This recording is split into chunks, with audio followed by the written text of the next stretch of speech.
What's up, Internet? Welcome back to the Roottrees Are Dead. In the last episode, we did a little bit of legal. We did a little bit of legal work. We investigated the Rootree Rift and started looking into Clark's rise to be the sixth president of the candy company. I don't think at this point that Clark is actually on. Well, he's not. It's actually we've kind of confirmed that Clark is not on the infidelities list. So good job, Clark. You had your infidelities before it even needed to be a problem. But as the sixth president of the candy company, we have started to figure out some other stuff about him and the things he's done since he's been president. Now, we are going to continue our search that we started in the last one. We found that Ruby Legal Enterprises is the company that's now hired to handle the Clanted Trust. So here we go. Ruby Legal Enterprises is the name of the law firm that has been hired by the Rootree Candy Company. The company is named after its head lawyer, Ruby Sprat. You can't find much about the company from before this year, though all the articles tell the same tale. After the fiasco of the Six Pieces and the revelation that the Rootree's internal law group was complicit in such a cover-up, they hired outside counsel. The Ruby Legal Enterprise Group now seems to have ties to multiple aspects of the Rootree Corporation, including the Candy Company and Root. They were recently in the news due to a high-profile lawsuit that they raised against Sicily Sanchez. Okay, so those are two people that we can look into. So let's go with Ruby Sprat first. Ruby Sprat, like our legal company, is relatively elusive. The most complete source of information you can find from before her time with the Rootrees is from the website for a magazine owned by a major airline. She was the subject of one article from a recurring series about modern-day success stories. Ruby grew up in foster care but excelled at school and earned a scholarship to study at MidEastern University. There, she graduated at the top of her class and was quickly hired as a lawyer for a prominent firm. There are a few high-profile corporate-involved cases she was a part of. One was as a legal consultant for a class-action lawsuit against the manufacturer of steering wheel covers. Another was to help a local gas station chain in her hometown of Portland with the rollout of a promotion that allowed gas station consumers the ability to bet on the price of gas. The blurb ends by calling her new firm a double threat. Her company's services are a cross between a traditional lawyer and a PR manager. Where did we see Portland before? Is that 5Ps?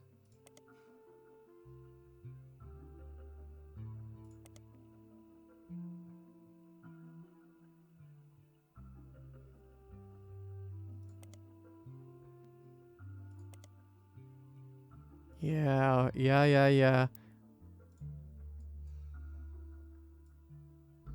But he can't be related.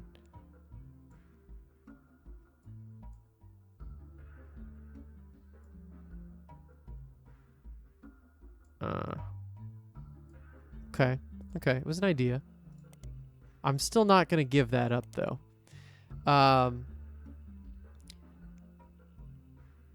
Let's say for a magazine owned by a major airline.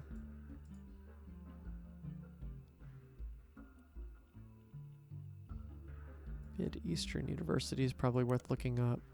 She grew up in foster care. I think we need a new page. Let's go with Ruby. So Ruby grew up in foster care, which is important because obviously if we're talking about kids and identifying, I'm getting the sense that she may be a Rootree. And she was brought in, whether she knows about it or not, she's brought in and is roped into this. A local gas station chain with the rollout of promotion that allows gas station consumers the ability to bet on the price of gas. The blurb ends by calling a new firm a double threat. Her company services are a cross between a traditional lawyer and a PR manager. Okay.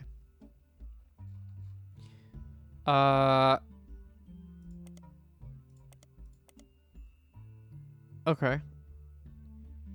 There's still stuff to do with Ruby Sprat. I feel pretty. Okay, so that's in there. All right, so let's just do a quick little. MidEastern University is a notable private college that advertises itself as midway between Maine and Miami. Their mascot is the Spectres. Though they are not known for their sports programs much as their education, their legal and language departments are their pride and joy. Though they have fairly extensive computer science and robotics programs, along with their other prestigious schools that haven't quite reached the notoriety of Ivy League schools. Some refer to it as a Little Ivy, and the college has embraced this, calling their newspaper the Herald, which is a combination of hetera, the scientific name for Ivy, and Herald.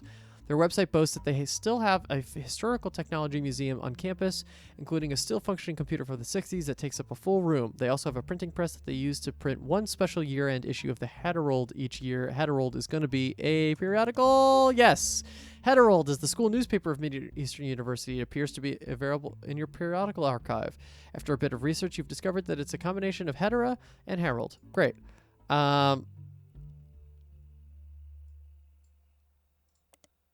Wow, we got a lot of them here. Herald. Okay, so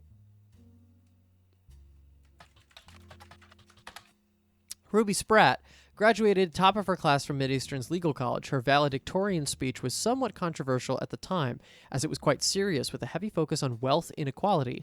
This didn't go over well with the predominantly middle to upper class audience in attendance. The editor of the Herald at the time said Ruby, unsatisfied by simply earning her place at MidEastern with a full scholarship, went on to earn a captive audience of her peers with a perfect GPA. It felt like the ideal occasion for a celebration of an undoubtedly incredible individual. However, by the end of her speech, there were many in the audience that wished that neither of those events had transpired. It was a passionate attempt to use her soapbox to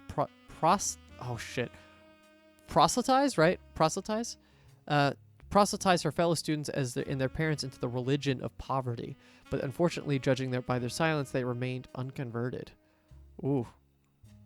So she has this taking down mentality. Which is interesting because now she's working for a company, or working with a company. I'm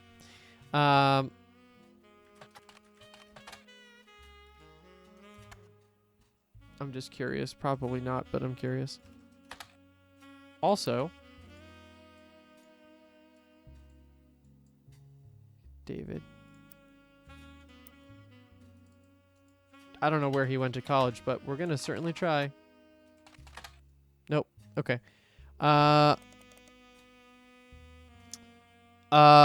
Maybe we do.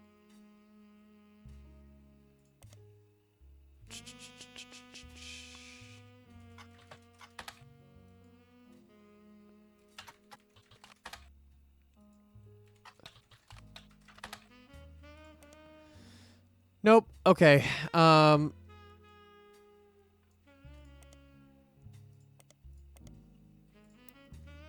Spectres are dead. MidEastern University, I think we got what we need there. Let's look up Sicily Sanchez. Sicily Sanchez is an author best known for Portrait of a Changed Man. We'll look that up in a second. Her follow-up, Foreign Gospel, did not perform as well critically, but still sold quite respectably. She's written a few more books since then, including a biography of Van Gogh, but her first two are her claim to fame. According to a site about authors, Sicily is known for her nonfiction, with a focus on exploring darkness in the human psyche. Recently, Sicily appeared in a magazine called Picot. Wow, okay, we have even another one. With an article about a book she had commissioned to write for Guy Hudson. She had been commissioned to write for Guy Hudson. The magazine and Sicily herself were immediately issued a cease and desist due to its inclusion of pictures that she never had the rights to publish. The issue was pulled from store shelves, making it an instant collector's item. Nice. Okay, so she's going to be helping us out here. So, first of all, let's get this going. A Picot is a category of flower with an outline around the edges of its petals. Can I do Picot magazine? There it is. Okay, Picot magazine is a publication that, as far as you can tell, has no consistent theme.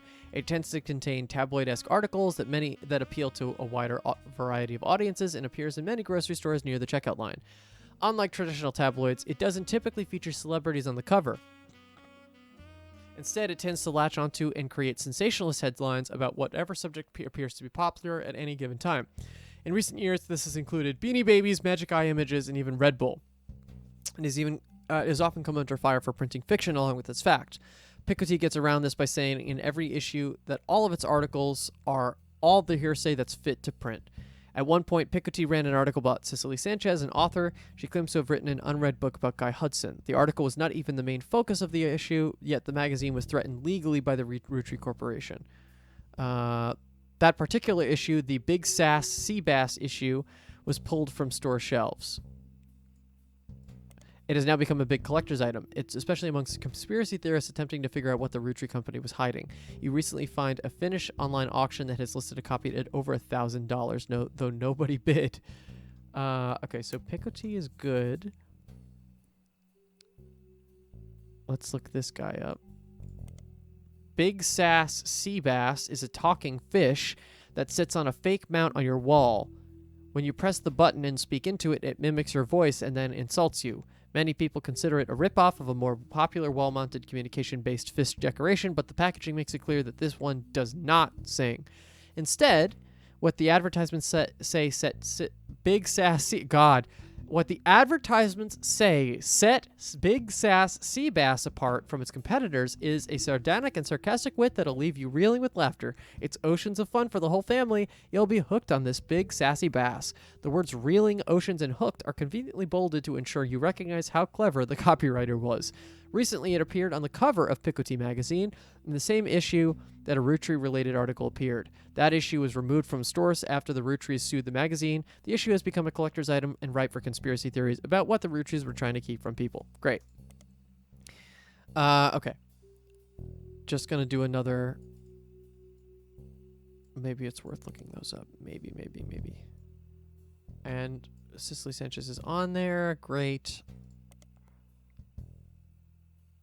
Okay. Cool. So, first of all, let's go to Picot and let's put in all the stuff that we need to do. In an issue that focused on a talking toy fish and the demonic messages it supposedly said as the batteries ran low, Picot had an article about a canceled book by Sicily Sanchez. The book's subject was Guy Hudson, and the issue was said to contain pictures that Sicily did not have the rights to publish. Because of the pictures, this issue was pulled from store shelves, making it the subject of some conspiracies and an instant collector's item.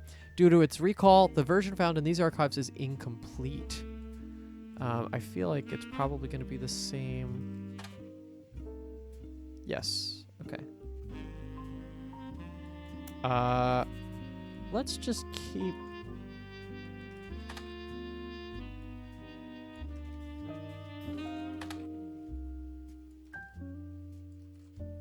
Yeah, I feel like that's not super necessary. Oh, shit. So there's a couple things that I could do here, because if it's just like a tabloid magazine... Really? I'm surprised about that, actually.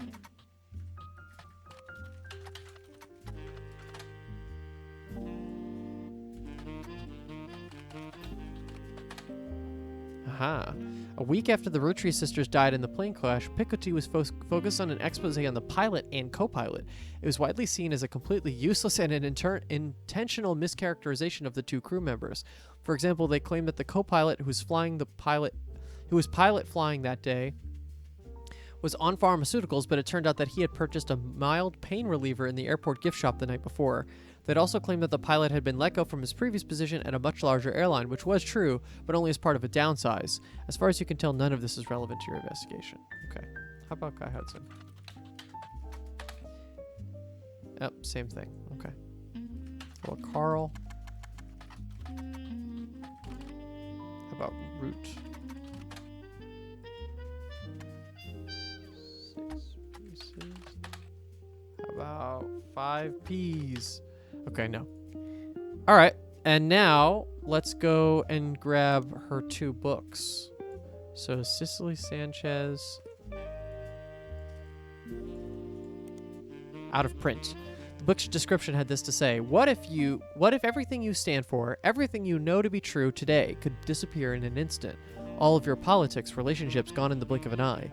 Would you still be you? Sicily Sanchez tells this powerful true story about a man who woke up after being saved from drowning in his backyard pool and became an entirely different person. Included are interviews from those that knew him best before, as well as a one-on-one chat that paints an entirely different picture. You won't be able to put it down without wondering, what if that were me? Cool. Sounds good. Foreign Gospel. Foreign Gospel tells the tale of a man from the Catholic Church who claims he was told by God that he should travel to Thailand and begin to preach, specifically with the goal to convert 10,000 people. He returned to the United States just after over 2 years, claiming to have succeeded. The book tells his version of the story, but the author Sicily Sanchez also traveled to Thailand to investigate these claims and talk with some of the so-called converted. Okay. And then let's take a look. Basilbub, could this popular gift be filling homes with satanic messages? This was the issue of Picot magazine that contained an article about Sicily Sanchez. The story concerned an unreleased book she had written about Guy Hudson. It seemed that it used photos of Guy that Sicily did not own the rights to publish. Unfortunately, the magazine was issued a cease and desist by Roottrees lawyers. The magazine was pulled from shelves, and the version you found in your periodical search had the relevant page removed, rendering this magazine useless. Unless you want to really read about a potentially demonic fish toy. So why is this here?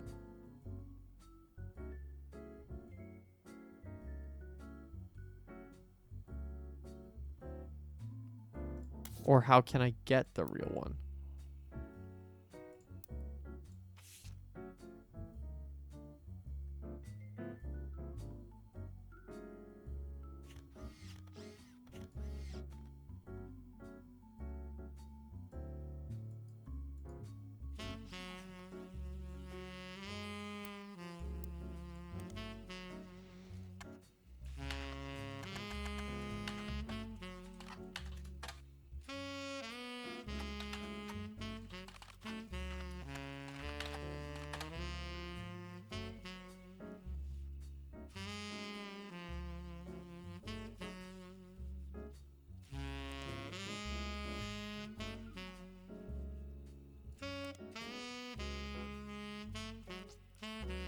I'm just thinking about how that could work. I might have to table this. Damn. How the hell? It has 8. It's such an important piece of information.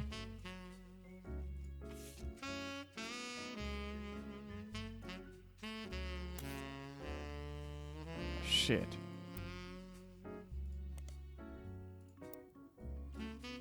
Okay. We look these up. Not really super relevant. Sicily is extremely relevant. Let's look up, let's go back through our searches. In the wake of Six Pieces' release, Lauren Roottry was tracked down by a reporter as being in one of the most upscale memory care facilities in Pittsburgh. She relocated back to Pennsylvania when she began suffering from Alzheimer's. There was a minor backlash towards the reporter that tracked Lauren down because they were caught standing on a ladder and holding their camera over the privacy wall to take a photo of Lauren and her son Clark sitting on a bench outside near a small pond on the premises. Yeah, I feel like we've done with Root. The Root website has a small memorial section to the deceased members of the family, but contains no new information. The most recent catalog has an entirely black cover, no text on it. On the leadership page, you learn that Root is currently managed by a designer who is apparently Brenda White's second in command. You don't recognize her name, and she seems unrelated. There's also a scholarship page. On it, you find information about the Roottry sisters' fashion scholarship. It was awarded to 3 underprivileged high school girls each year who wish to pursue a career in fashion. Apparently, it also gives them an opportunity to show off their designs on professional models on a real runway. According to the site, the fund was created directly from shares, etc. Okay, cool. So the only thing here I think will be relevant is this, which is the same thing. Okay.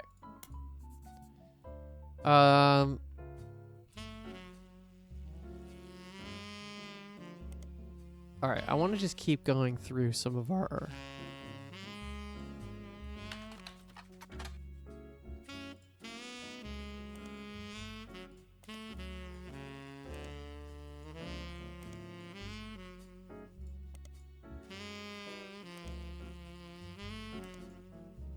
No.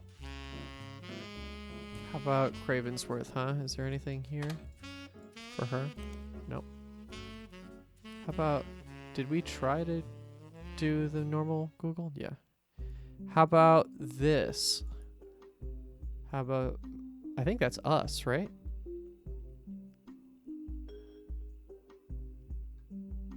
And actually what we could do is Chris Rafferty. what was his thing? Is here, isn't it? There we go. Chris Rafferty's Prodigy site seems to have been discovered by the masses. Gone are the art pictures of his cousins. Instead, it's a list of questions that people keep emailing him. The most relevant ones are the following. Are you the son of Clark Rafferty? Yes, but I didn't grow up with him. I remember him from when I was a little kid, but I moved away with my mom when I was very young. Left Pennsylvania and my mom and moved home. Why can I not read? And moved back home to Virginia. We lived there with Pete, my stepdad.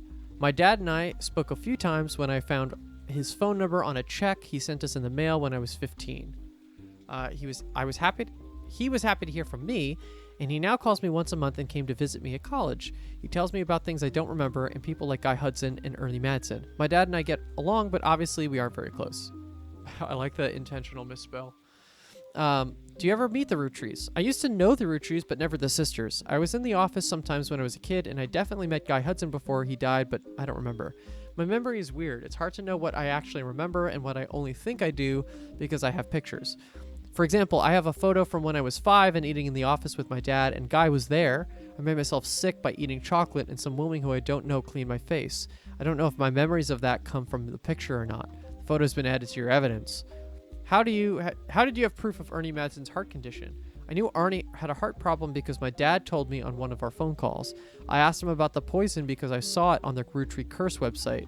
He emailed some old stuff including the proof, but even with the proof, the website didn't take it down. He spells fiancé wrong.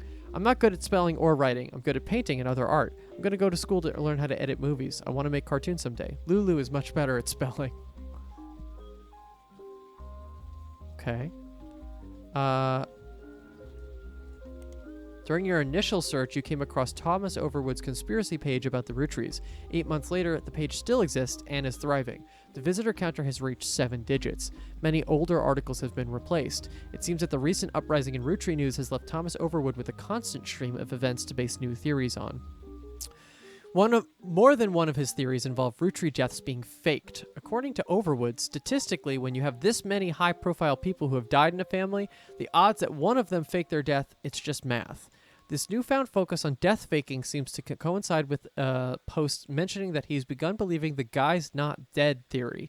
In his own words, my eyes have been opened. All of this is beginning to make too much sense. One of his posts details the belief that Ron Rootree is still in charge, Gwyn Rootree's death was faked, and that Clark is only there to throw people off. Apparently, this allowed Ron to travel to France to have developed their new candy recipe in secret. Another is about the rapper 5Ps. He can't possibly be a Rootree. One of his first album songs, when he was performing under the Devil name, actually mentioned that he wanted to have sex with Raina. Jesus. We kind of know about that. Not even Sam Madsen is spared. According to Overwood, the author of Six Pieces isn't real. Sam Madsen is an anagram for Am Madness. Yeah, I guess. They're purposely leaving hints for us. He claims that by using 6 pieces with Lauren Rootree's book as a one-time pad, he has begun to decrypt the cipher. Most of the cipher has seemed meaningless, but he managed to pick out the words people and vastness and is working on figuring out what it means. There's also a request at the bottom. Next year is a leap year, and Overwood is looking for funds and volunteers to catch the Rootrees red-handed in Operation RT-29. He specifically mentions not to volunteer if you ever drunk Spirit Cola, but doesn't go into why. This is fucking nutty. Okay. Just checking in on time. Okay, cool. Let me look up Thomas Overwood. Cool. Same thing. Guy's Not Dead. Is that a thing I can look up? Wow. The Guy's Not Dead conspiracy stems from a website that focuses on clues that the Rootrees have supposedly... Oh, there's a lot of printing here. Have supposedly hid all over the place. This includes on candy wrappers, in print advertisements, and television commercials, and their jingles, etc. The story, according to the website, is that Guy Hudson was a terrible president of the Rootree Company, true, and introduced multiple failed products, true. Something needed to be done that would put the company immediately and instantly back in the favor of consumers. So they killed off Guy Hudson and replaced him with a new president. Maybe untrue? This move immediately garnered sympathy, and the company recovered the next year more popular than ever. The next president stayed much further out of the limelight. And some people even theorize that he was simply Guy Hudson in an elaborate disguise, which is why he stopped appearing in public. I mean, that's not true. He looks like that. I don't know. I mean, they look close, but they're in a picture together. Wait, hold on. Let's think about this rationally. We have a picture of the two of them in the same place. They're not the same person. The people who run to the site are asking for help. They're certain that there's a clue to all of this in an accident They're certain that there's a clue to all of this that accidentally leaked in a banned article from the magazine Picot. On their page is a scan of the magazine's cover, the interview with Sicily Sanchez about Guy Hudson, and some photos. Yes, we found him! Or at least some of it. Wow, I can't believe he did it. I thought that was going to be much harder. I'm trying to see if there's anything else I should really be looking up for here, but...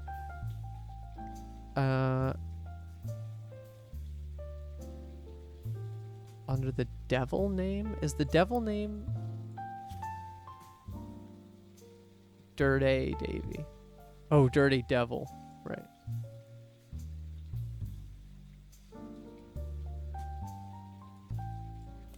Yeah, I didn't think so. Okay, and I forget what this is.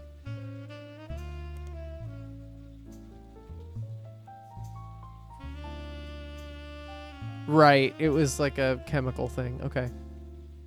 Spirit Cola, maybe? Let's see. Cool. Okay, let's take a look at some evidence. Let's do it.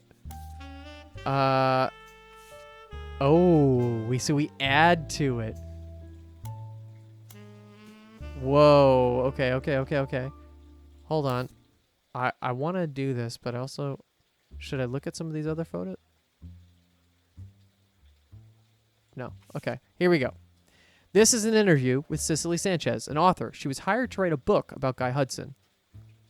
You claim to have been paid a significant amount to write a book about one of the Roottrees, Guy Hudson. He was a president for a short period at the end of the 1970s, right? Yeah, I met him on New Year's Eve, actually. The last night of 1978. Guy liked to throw big parties. I was just coming off of Changed Man and looking for my next project. When his wife learned who I was, she invited me to the party and they cornered me to talk about a book. That was the first time anyone recognized me from my work. I'd finally made it. The book they asked me to write sounded great, but then none of the stuff that made him interesting was allowed to stay. Chop, chop, snip, snip, anything even with the slightest threat to Guy's image ended up in gonzo. What was the stuff that made him interesting? At his core, Guy was not complicated. In fact, I think I could boil him down to two traits. First, he wanted to be seen as the second coming of the great Elias Rootree. And second, he'd never be satisfied living the life needed to be seen that way. He had his fortune and good looks, and he really liked to exploit that to pick up women. But he couldn't let anyone else know, so it cost him a lot to cover it up. That was the only interesting aspect of Guy. He was James Bond trying to convince people he was Mr. Rogers, I guess. Mr. Rogers, really? Maybe that's not the best metaphor, but Elias Rootree was boring as all hell and all about family. Guy did everything he could to be seen that way. After I submitted my first draft, he sent with me this garbage book, The Rootree Legacy, with Elias on the cover. Hello. Oh, not this page.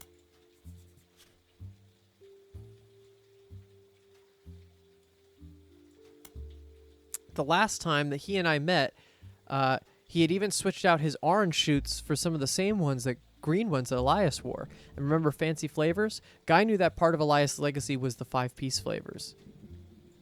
So that's what Guy tried to do. Caviar was a disaster here, but it was actually somewhat popular in Brazil for whatever reason. In Christmas 1979, he went down to Brazil to open the Rootree Brazil factory. Guy was always hopping around the world trying to recreate that success. Interesting. That's something I didn't know. So, how come the book never came out? It's complicated. I had an out in my contract. Surprisingly, Guy signed the contract my lawyers wrote without running it by anybody in his legal department. I could pull my name off the book at any time, but Guy still got the content. After I left, it probably got a lot harder to convince any real publisher to give it their time. So I had an out in my contract. Surprisingly, Guy signed the contract my lawyers wrote without running it by anybody in his legal department. I could pull my name off the book at any time, but Guy still got the content. After I left, it probably got a lot harder to convince any real publisher to give it to me. Okay. Here we go. He was the president, right? Do you know why he never released it himself? If I had to guess, his family very wisely put a stop to it. Mid-1981, months after I had already moved on, he'd called me back and showed me a final draft. Do you know how expensive it is to publish one copy of a book? It had my name on it in big shiny embossed letters. Like all problems in his life, throwing money at me was his attempt to win me back. But it had half the page count, and the narrative was torn to bits. No thanks. The dinner was good, imported steak that likely cost as much as a month of my mortgage, and we all got pretty drunk. He sent his mistress, Susie something, into the bathroom to proposition me. Hello.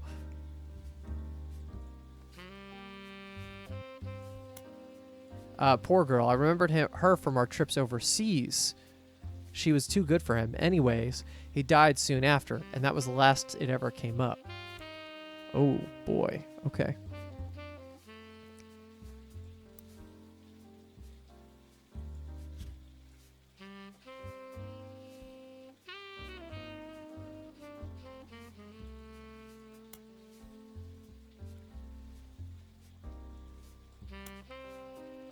What can you tell us about the family? Any insight into the scandals from the recent book by Sam Madsen? I actually haven't read it. I just skimmed the sections on Guy to see why people were suddenly calling me up to ask about the man. I'd say she did well for what she had to work with. Wait, hold on.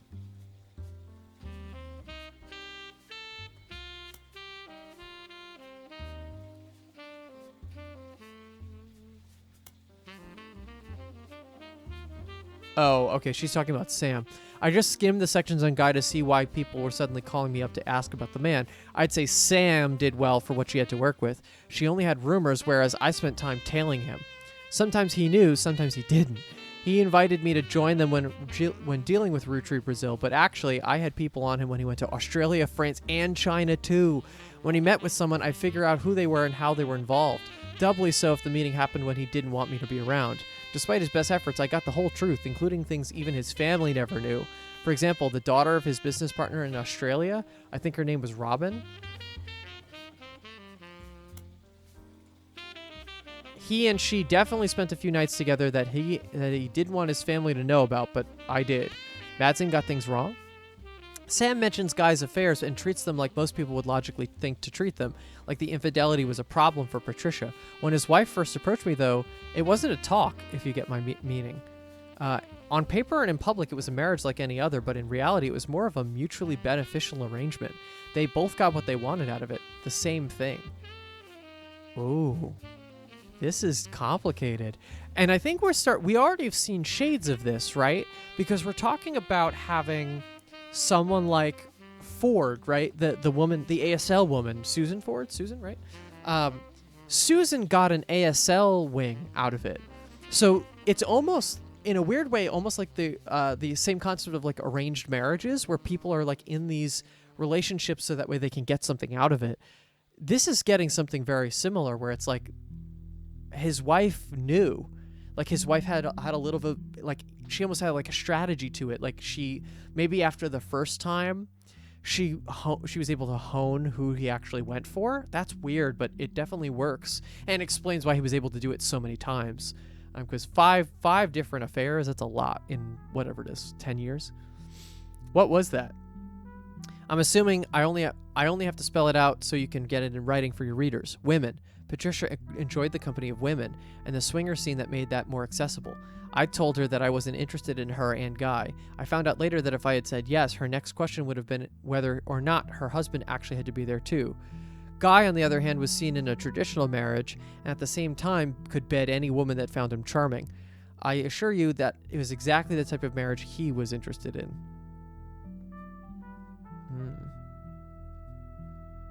Wow.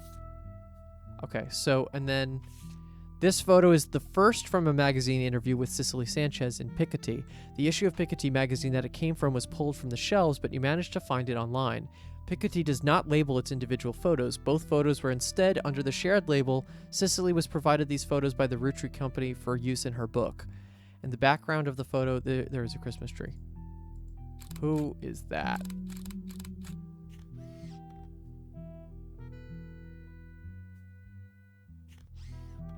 Interesting. Okay. That's the Elias photo. That's Zach. This is the photo from the first of a magazine. This is the photo. This photo is the first from a magazine. The issue of Picot magazine was pulled, whatever. Picot does not label as whatever. Sicily was provided these photos by the Roottrees Company for use in her book. And then one more. Oh.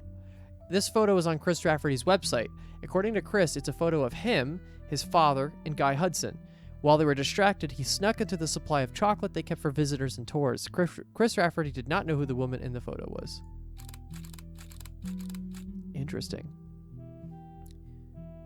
So is that's supposed to be Clark? Or his stepdad? Okay, so we can actually fill in a couple things here and just checking on time. Okay, we're at the end of an episode, but before we do that, I'm just gonna fill in some stuff. So that's definitely Zach. We have a lot of pictures actually now that I think about it. All right, we're gonna put this picture of Clark. Clark does not look the same in any photo he's in. It's actually crazy. This is a picture of Chris down here. I can believe that. And then we actually have a couple photos of Guy here now. So it's this one, we have this one, and this one. We filled out our Guy photos. That's interesting. I thought we were going to be getting them with pictures of everybody else, but I guess not. Wild. Okay. So there's definitely stuff to look up now, obviously. There's a lot of things here. It's the Brazil factory, we now have kind of a little bit more context as to who some of these people are in comparison to Guy, but we are out of time, I think, for this episode, unfortunately. But we're doing really well. I feel pretty confident about a lot of the stuff that we're getting here. We're going to go through everything again. Have I even seen all the... I haven't even looked at Anonymom yet. Maybe I finish up some Guy Hudson stuff and then we hit Anonymom. Wow, so much stuff. Okay, cool.